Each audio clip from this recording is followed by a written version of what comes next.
You ask Tiger to solve. This deals with linear equations with one unknown.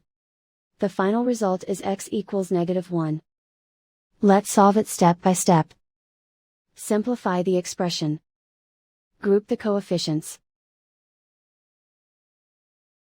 Find the lowest common denominator.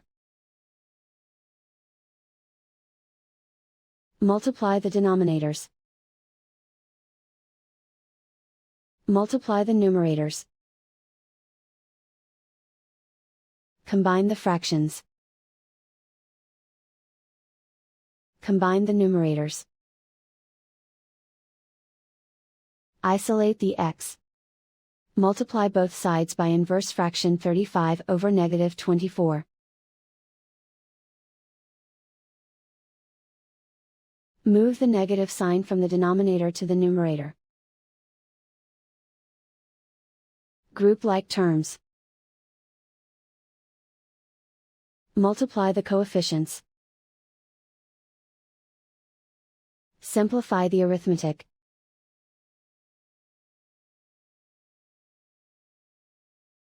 Move the negative sign from the denominator to the numerator. Multiply the fractions. Simplify the fraction.